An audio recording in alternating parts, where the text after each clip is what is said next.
Welcome back. Her Majesty's loyal opposition believes the government has made missteps in the COVID-19 fight and should implement a number of key points to reposition the country in this fight. While they have been quite vocal in their position on certain issues, it has not come without criticism by some who charge that they are putting politics over country. Joining me tonight for a candid discussion on the issue is a man who believes he has what it takes to become the next Prime Minister of the Bahamas and has set himself up for that bid.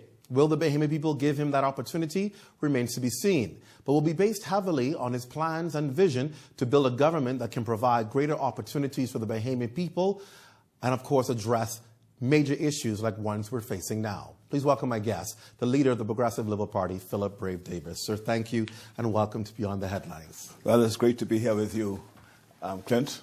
And obviously, we're glad to have you back in the Bahamas, fully recovered, and seeing that you're back at it, doing what it is that I surmise you love doing best.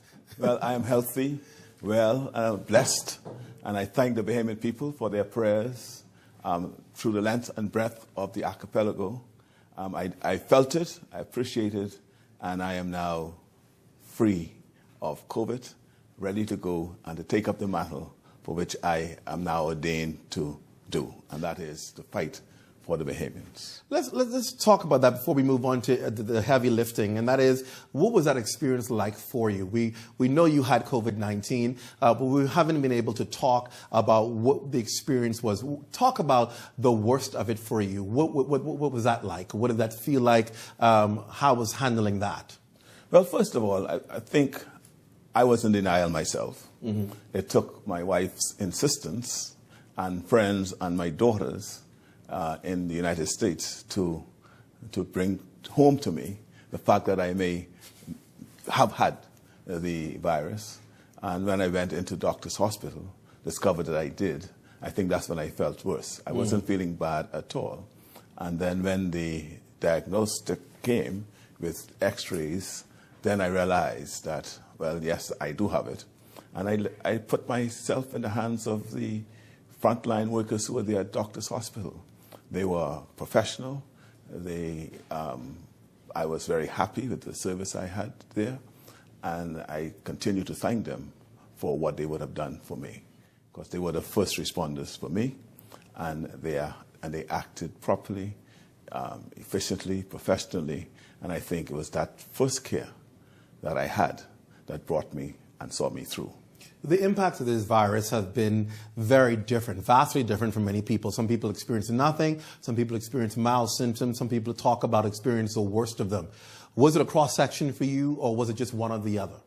Well, I think I was just in the middle, in the sense that I was told that I perhaps was sicker than I was feeling.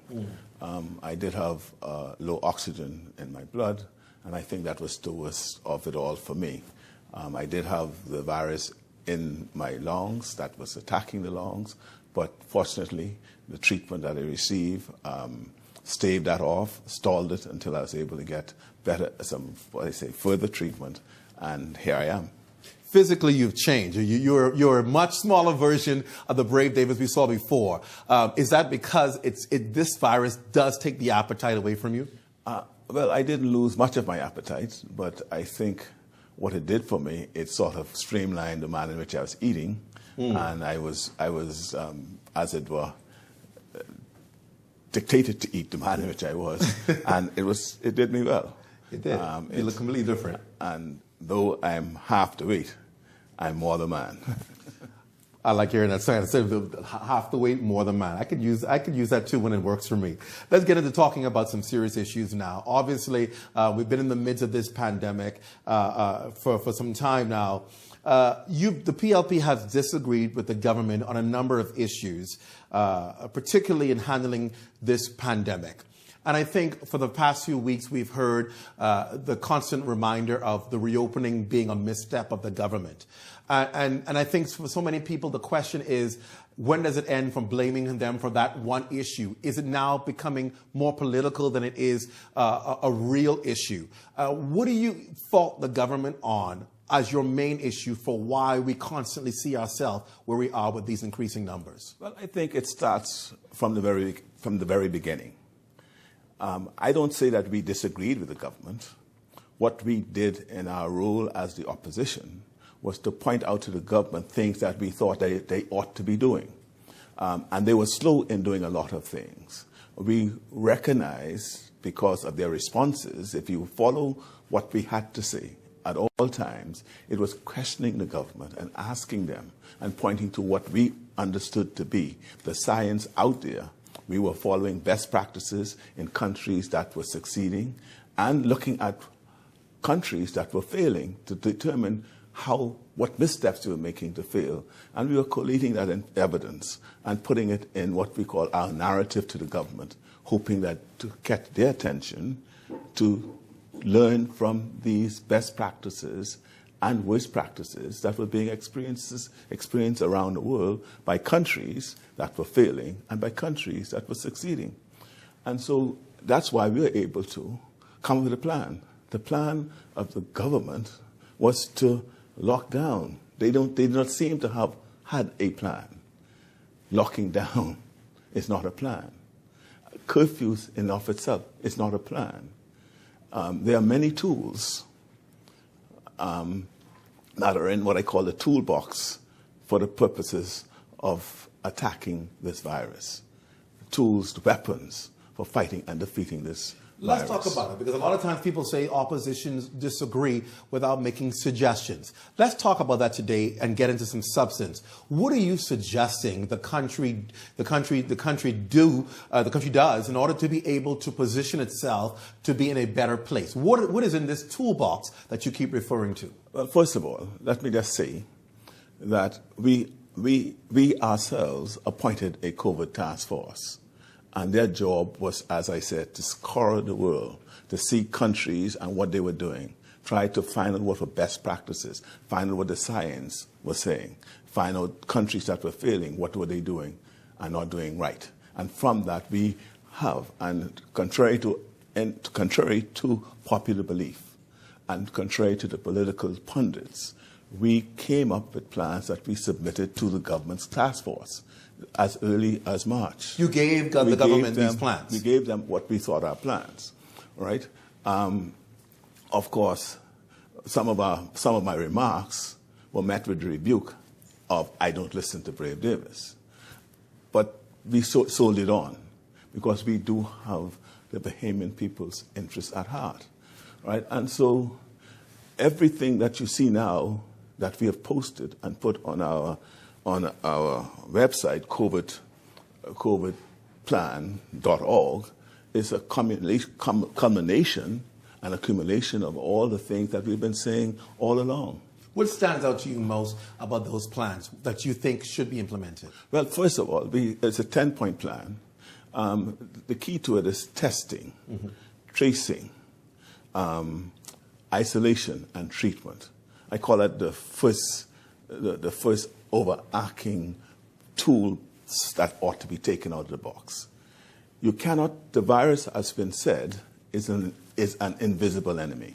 You're only able to find out where it is, and the only way you can make it visible is through testing. The plans of this government has been to test persons only when they showed symptoms. The fallacy to that is that one could have the virus and not show symptoms or have symptoms. So that person who's not being tested is moving around the country and spreading and shedding the virus. Interesting you should say that, because there's also a concern with the testing, that some of the testing, particularly the rapid testing, may be faulty, giving people a false negative when indeed there may be an asymptomatic positive person going around spreading it, but because these tests are giving negative. Do you believe that there may be an issue as well with the testing? Well, here again, it is the source from where the test kits are coming Correct. from. We need to, before the kits are used, there should be a protocol to verify their efficacy. Once you do that, you ought not to have what I call the false negative. So there should be some protocol in place, put in place by the government, to ensure that whoever is testing or whoever brings in the test kits, that those test kits have been verified as being effective. Now, again, I talk about their testing policy that I was able to glean from just listening and watching. So you don't test persons until they show signs that they have the virus. That person would have been shedding before you test them. Correct. Because they could have been asymptomatic.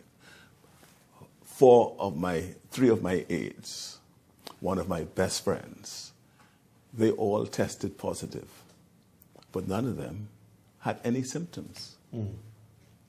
And so they could have been moving around on that policy, shedding the virus in the community in circumstances where the government has said no testing.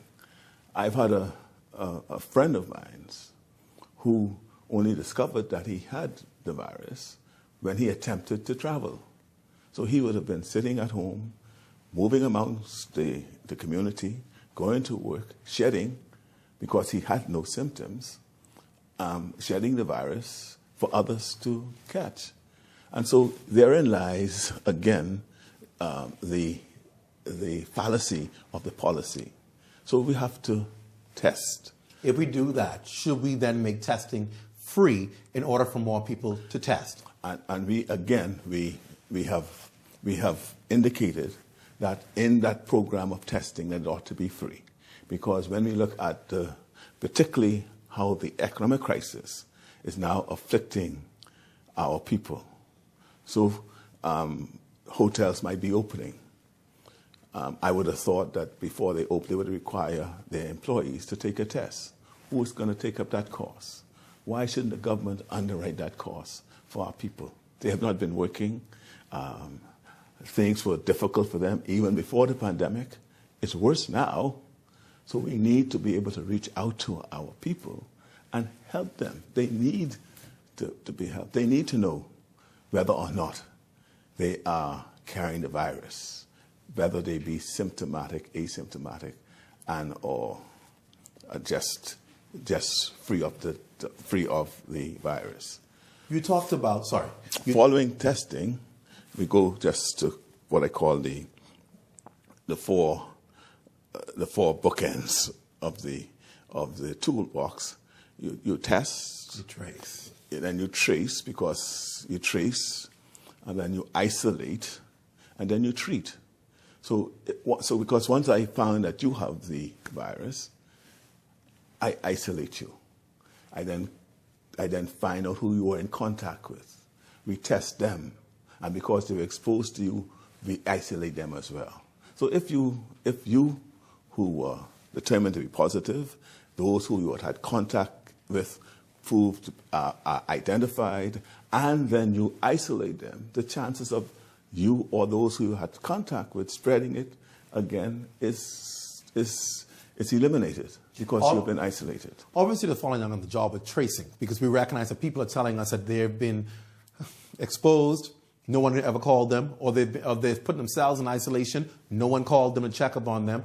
Contact tracing is a major issue here. People are not being called, follow up on, or checked, and so therefore may be out there roaming around with this virus and impacting other people. How would you better handle contact tracing? Because obviously that's one of the biggest things challenging government right now, is that they can't get a handle on it. Well, you start off with testing and getting the results back quickly. If you test and the results are coming back 3 and 4 days later, that's lost time when persons who would have had contact with that person, and that person himself, who you've just tested, is able, or they are able, to go into the community and spread further. What we say that you ought to do is recruit more Bahamians, train them, and get them to understand the role that they're playing, a very important role in this fight. Do we pay them? Yes. Because right now they're asking people to volunteer. Well, well, look, if one was thinking out of the box, how many Bahamians are unemployed today? Yeah. Right? We have the unemployment is through the roof. You have an opportunity to create a new industry for employment, and that is contact tracers to assist you in this fight. Okay. You may not, and even if you have to pay them minimum wage, yes, we would hope that Bahamians would volunteer. But when you think of where we are today as Bahamians, the ordinary Bahamians, who are thinking about feeding their family, keeping a roof over their head, right, and ensuring they get a meal the next day, how are you going to ask them to volunteer? At least you could add some dignity to the social services or the social benefits that you're giving them. You could say, okay, instead of just giving it to you, now you could now earn it. Would that make me feel better that I'm just not getting a handout, but rather a hand up because you are hiring me to do something for what you are now doing for me? Let's take a break. When we come back, I want to ask a question many people have been asking. You turned down an invitation to meet with the government and, of course, other organizations to discuss the way forward for the Bahamas. Why did you turn it down? We're going to talk about that when we come back. You're watching Beyond the Headlines. We're back after this.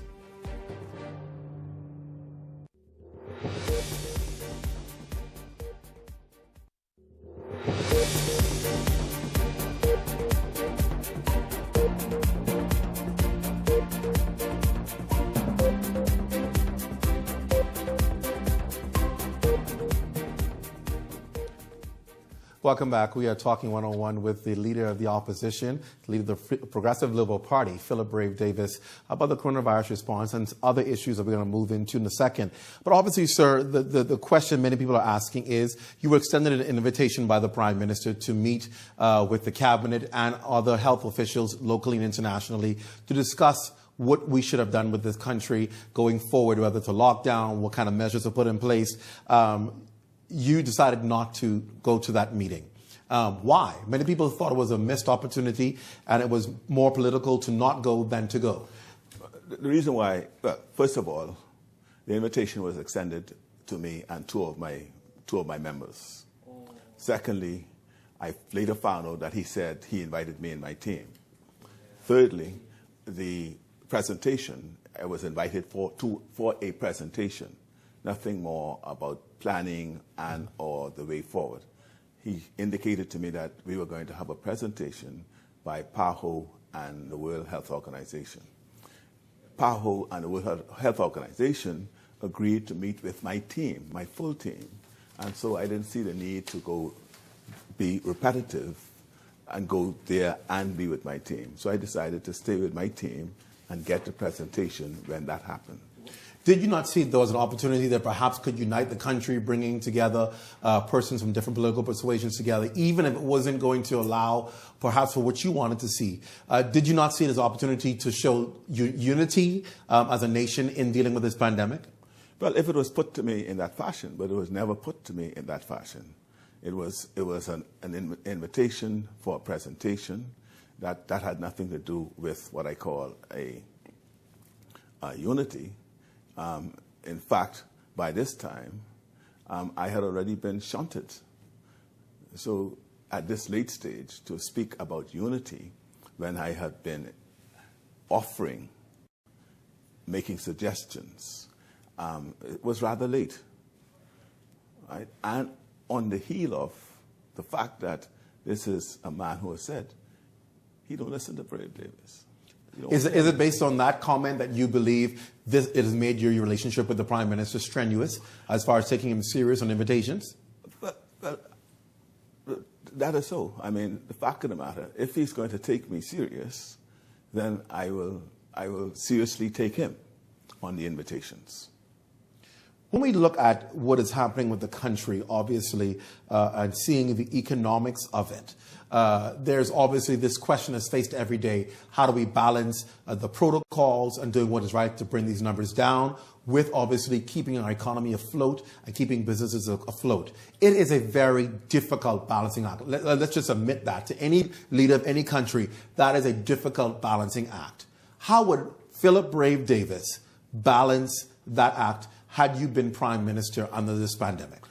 I would have balanced it by first employing the tools of which I pointed out to you, implementing the action plan that I have put out. You start by there.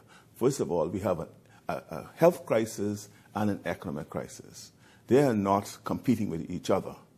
It is just that we have to appreciate that they go hand in hand, and unless you control the health crisis, the economic crisis will continue to be in a free fall. And they go hand in hand. So, for example, as we speak, Sandals is open in Antigua, St. Lucia, Jamaica, right, in our sister Caribbean countries. Why is that? And Sandals here is not likely to open until the end of January. Why is it that this country is 183rd out of 184 countries worldwide in how they manage the COVID plan, the COVID problem? Why is it? So we cannot just sit back and say that it's politics when I speak to these things. It is fact. And so where do we go from there? The failure of this government to deal with it is evident. 5,300 plus cases to date. Right? You have over 100 deaths. Just yesterday, we had 194 more new cases. What is more striking and more alarming is that we are finding out that persons are going to our hospitals for one ailment and contracting COVID and dying. Clint, is a problem.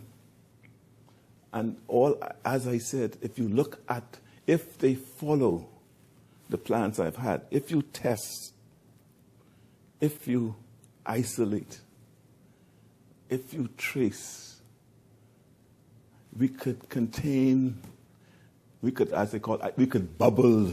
We could bubble, just as you hear the hotels are opening in a bubble. We could bubble the virus, and others could go and work and study while that is happening. Well, let's go on that note, talking about healthcare and so forth, because the Prime Minister made a decision to allow the Minister of Health at the time to resign when we appeared to have had a manage on this case. A lot of people attribute it to being a personal issue between the two men.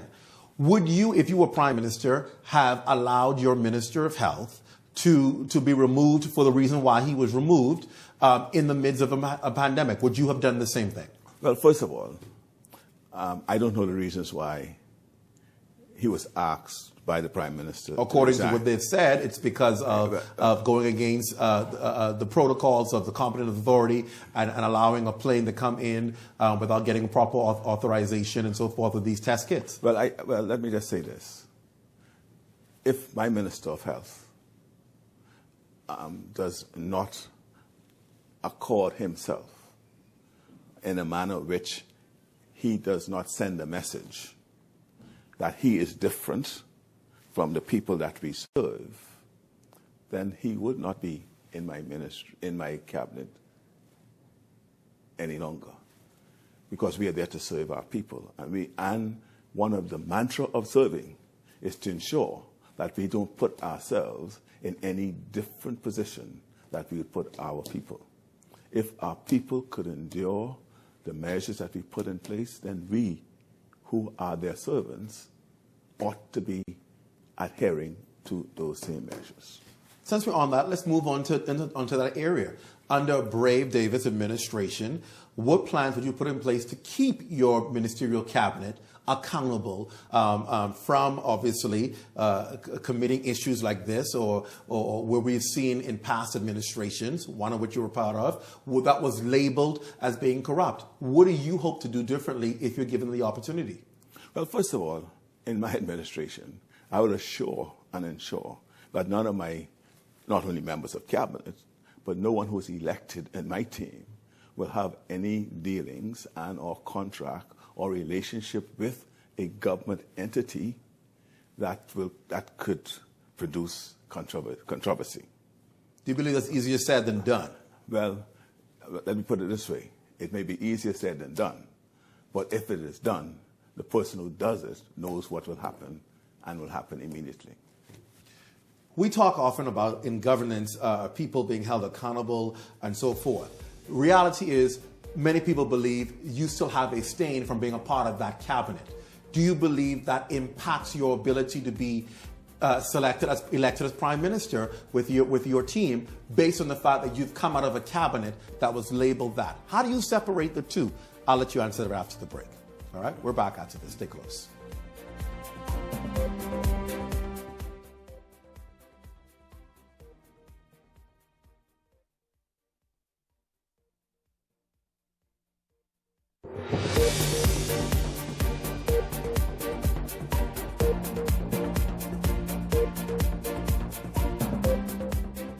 Welcome back. Leader of the Progressive Liberal Party, Philip Brave Davis, is my guest tonight. We're talking a little bit now, moving on from talking COVID-19 to what would an administration look like under Philip Brave Davis? Before the break, the question put to you was, people still associate you with the past administration that was labeled as corrupt and so forth. Do you believe that is to a negative with your electability, and how do you separate yourself from that and into what many people are now calling for, saying we need new blood? People are now saying we don't want the PLP, we don't want the FNM, they're two of the same. What do you say to that? That is a tough hurdle for any party to overcome. What do you say regarding that? Well, first of all, I served in the last administration, the Christie administration, as Deputy Prime Minister, with other portfolios. I'm not ashamed of having served for those 5 years, and I can say that, and I say it publicly. Let me just say that the Christie administration did what they thought was best. The priorities and choices made was what they thought and I thought was best at that time. The label of being corrupt, I reject out of hand, because I'm not aware of any of my colleagues in that cabinet having committing any corrupt act. I understand the mudslinging, in the thrust of the campaign and the lies told by this present administration to succeed in persuading the Bahamian people to vote for them. Right? That was understood. Right? But I don't also believe that my association with the previous administration will impact my electability at all. I do accept that there's some cynicism in our electorate about the political parties. And I think that's because they appreciate that for far too long, the country seemed to have been stuck. I think they feel that because social mobility has stalled. If you're born poor, you stay poor. And the time has come for someone with a vision like I have to ensure, right, that we redistribute the esteem of, redistribute not just the wealth, but the esteem to those who are amongst us that deserve it, like our frontline nurses, like our frontline workers, and those who, for example, don't have a degree. We need to, as has been said somewhere, we need to remove the myth of meritocracy and appreciate that our people require a hand up, and that hand up has to come from somewhere, inspired by a political directorate who has concern for, care for, and empathize with those amongst us who are vulnerable and who needs that hand up. So then what are you saying? Are you saying then that the Bahamian people were misguided in their decision in the last election when overwhelmingly rejecting the PLP? Are you saying it's because of F&M alleged propaganda, the why Bahamians were deceived? Because Bahamians will say that they are right-thinking people who can assess when they believe a government has failed them. And their determination of the polls in the last election demonstrated that they felt the last PLP administration failed them. Do you dismiss that as just being misguided? Or do you say perhaps there was some validity? Perhaps there was something the Bahamian people saw that they recognized was not pleasing to them, as they're saying now? And if that is the case, how is that any different than what people are saying now? People are saying now, with this administration, we don't like how you're dealing with the Bahamian people. We don't like what you're doing for the Bahamian people. Are you saying the Bahamian people cannot see clearly when a government is not doing right by them or for them? Because that's what they said in the last administration. Far from it, Clint. I believe that the Bahamian people are brilliant, they are knowledgeable, and yes, they cannot be fooled. But there comes a time, and what has happened and what is happening, not just in our jurisdiction, what is happening, a creeping menace in this society is what I call the truth. Truth that is becoming an endangered species. And we are now more driven by our emotions rather than critical thinking. And I don't fault anyone for that. Unfortunately, our politics over the years have morphed from distinguishing the parties between philosophies and ideologies to personalities. And so it is easy. When we say the previous administration lied, we have identified the lies they told. We don't say that the Bahamian people are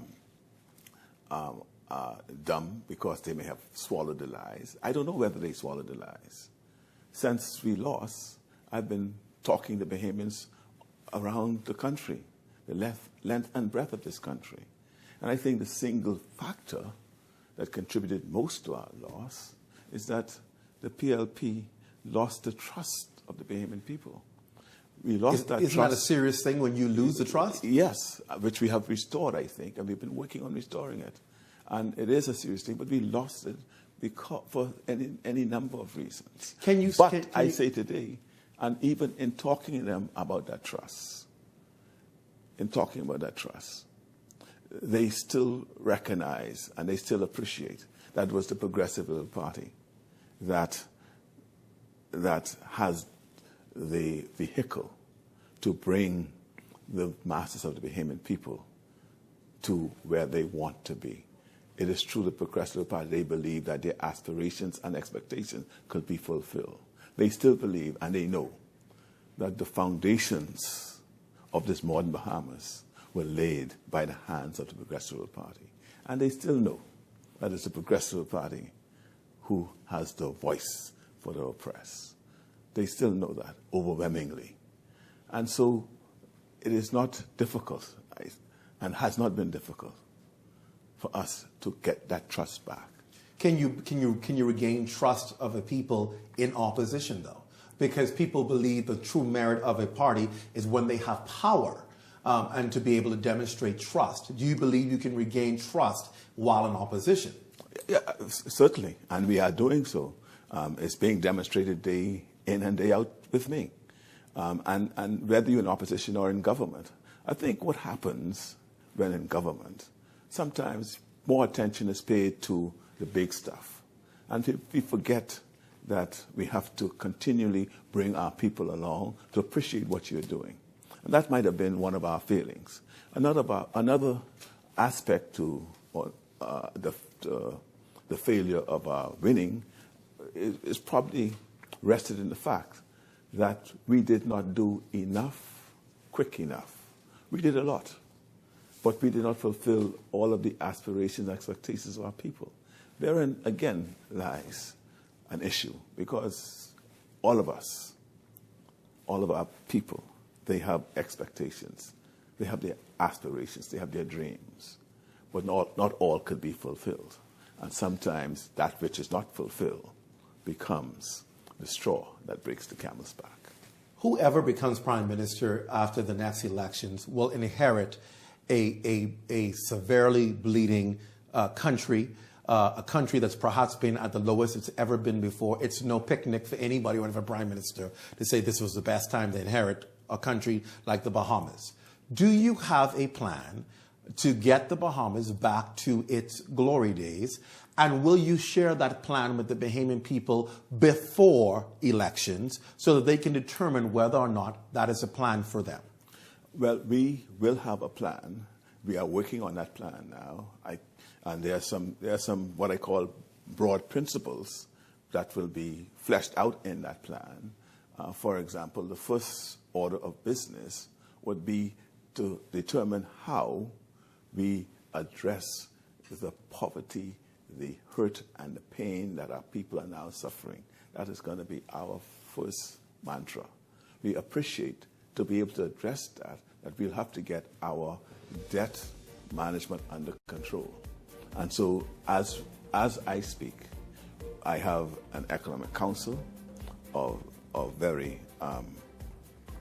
prominent Bahamians who are in the business field and in the economic field, who are looking at that question as to how best we can rescue this country from the debts that we are incurring. Because it's only when we get that in a manageable state we'll be able to deliver to our people those things that is necessary for them to be uplifted from where they are now. And we are working on those plans, and those plans will be out in time to be shared with the Bahamian people.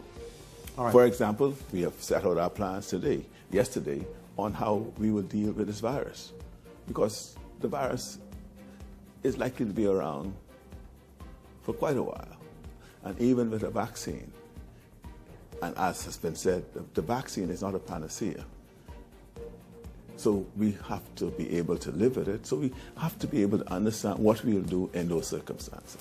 Let's take a break. When we come back, what will a Brave Davis ticket and lineup look like, candidates-wise? We're going to talk about the candidate choices that the PLP have to make. And then, of course, many of you have been asking the questions. Can he travel? Does he have a good relationship with the U.S. government? Could he be prime minister? All of these things, the questions you've been asking. We're going to ask those in our next segment.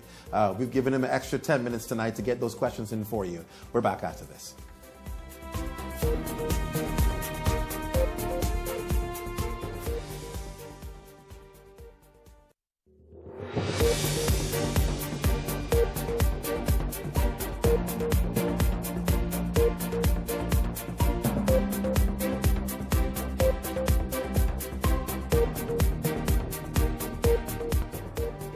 Welcome back. My guest tonight is leader of the Progressive Liberal Party, Philip Brave Davis, and we're having a very candid discussion. I think it's important to note. I think it's important to note right here that we are appreciative of Mr. Davis coming and taking the tough questions. We can never get it all in one interview, and we will continue to talk to the leaders of the political parties to get their views and their position. It takes a period of time to go through all of it. But what I do want to say is thank you to Mr. Davis for coming on.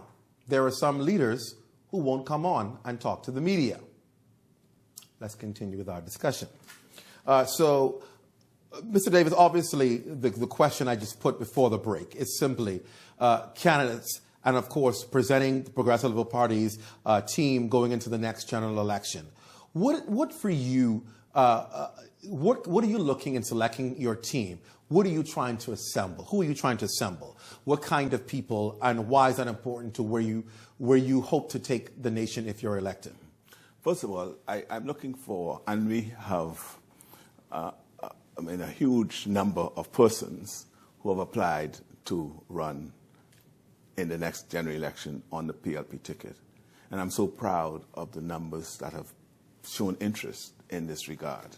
We're looking for competent, able persons who have people at heart, who would have had a sense that of service and a history of service, that they understand and could have what I call traits of empathy for people. Because this is a people-orientated party, and we are here to help our people, and who are courageous enough, right, to make the tough decisions to ensure that our people, the least amongst us, are uplifted and have the opportunity to, even though they are born poor, they could strive to be whatever they are or wish to be in this country. How do you deal with that, trying to find a team that has that, and yet being a part of political parties are steeped in tradition where there's a sense of entitlement, the sense of I ought to run. I've been at the forefront of the party for years. I've been steeped in the party for years. You and I know each other. We're colleagues. We served together before. How are you going to do me like this? How do you strike the balance, knowing that at the end of the day, you need all hands on deck within your party, but your decisions could perhaps lead to many people being disgruntled? Well, there's no doubt that there will be disappointments because, like I said, we've had over 100, at least over 100 to date persons who will have applied to run. There are only 39 seats. So we will have a number of persons who are disappointed. But I say to them that at the end of the day, governance is more than just being elected to Parliament. Government, there's a whole lot of roles to be played in running a country. And those roles will be available to those who are willing and able and capable, competent to do those roles. And so that's the discussion I'm having. And you're quite right. There is that balance. And I have friends who expect me to, because of friendship, to say, well, you will be a candidate. But I cannot approach this in that fashion. I'm looking, you're my friend. But if you're my friend, you have to understand what I need as well. And you know what, and I would put to them, and they would know what my vision is and what I'm expecting to have around my table and in my parliament. What are you thinking about as far as new candidates versus former candidates? Well, one of the things that we are attempting to do is to bring new blood into the organization. Where this country is going, is headed now, and what we'll need is a new paradigm, which will be reflected by the persons whom we nominated. There'll be a cross-section. We're attempting to have a demographic of candidates that reflect the demographics of the country. And that's what we are striving for. And that is what we hope to achieve. And that's what we're working for and working on as I speak. More new candidates versus former candidates? There'll be more new faces than former faces, for sure. And women make up yes, women will be up in that group as well. Obviously, people ask, going into election campaigning, will you accept if there is a debate? Will you accept to see a debate among leaders? Why not? I will debate. I welcome a debate with the Prime Minister. So you would accept a debate with the Prime Minister? With the Prime Minister. Okay, interesting. It's interesting to know. That's one half of the battle done. Let's see if the other half will accept that. Producers, put that on the drawing board. Let's go to, obviously, people have said in the back, the stigma, oh, he can't travel, oh, he's 90, he's a lawyer, he represented 90. Are you still the legal attorney for Samuel 90 Knowles? And do you have travel issues for traveling to the U.S.? Well, I laugh when I hear the story, and sometimes I just don't respond to it. But my daughters live in the States. My grandson was in the States. I travel to go to see them. I have clients who are Americans. I travel to see them. I'm a great fan of football and baseball, particularly in South Florida. So I go to see my Miami Marlins. I go to see my Miami Hurricanes very often. So this myth about I can't travel, and I don't know. I'm a lawyer, and I represent many persons, not only 90 Knowles. Is he still your client? Not to date, not to date. But I'm a lawyer, and that's my job, and I have a duty. And persons are entitled to have representation before the court that they wish, and I would not. And I don't know why they believe that because I represent somebody, the Americans would have an issue with me traveling. We have no issue. My final question tonight is simply this. Many people will probably look and say, we need new blood. We need new leaders. We need a different face. He's too old. He's from the old PLP. The question I will give you in the final 2 minutes that we have is simply this. Why should people elect the Progressive Liberal Party? And that means selecting you as the next Prime Minister of the Commonwealth of the Bahamas. Why Philip Brave Davis? Philip Brave Davis because he understands. Philip Brave Davis was born in a wooden shack, a one-room wooden shack, through Smith's Lane off Wolf Road. He was shipped to Old White Cat Island. He grew up with his grandparents who could not read or write. Grew up living off the land. There was no grocery store, petty shop in the community at all. What we ate was what we grew or what we picked off the trees. That drives me because at that time in Old White Cat Island, we waited for the boat, hoped that the boat will come and bring a box with some goodies. Many times it didn't come. I came back to Nassau living with my parents. They instilled in me some values, right? And what those values kept me going, that I did not only have to do something for myself, but I also have to look at my fellow men as well. That has been my mantra all my life. All my life I have been fixing things for people. In fact, they used to call me Mr. Fix-It. I've been doing that all my life. I could fix this country as I've been fixing a lot of things for people and their lives. As Prime Minister, I have the opportunity to impact more lives. More lives I'm able to impact instead of just continuing to impact the individuals I've been doing over the years. What I see happening in this country is that a person who would have come from my circumstance would not be able today to reach where I am if they wish. And that is because, as I've indicated much earlier, social mobility has stalled. If you're born poor today, I'm sadly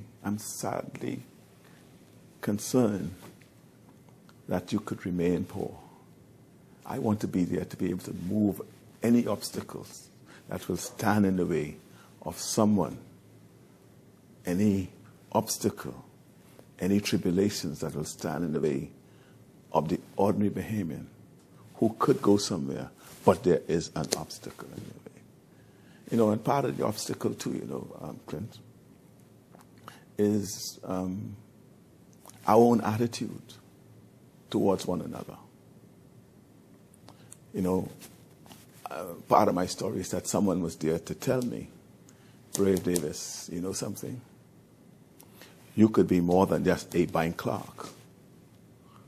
You should not stay in this bank because banking is not for us people. I learned that lesson. That man was Peter Galanis. He got me out of the bank. That's how I got to study law. And I say attitude because we have this adage that you could carry the horse to the trough, but you cannot make him drink. If you look at the horse as you or I, that someone gave you the opportunity, being the trough, and you don't drink, we very seldom blame us, blame you because you didn't drink, when in fact we never took the time to understand why you didn't drink.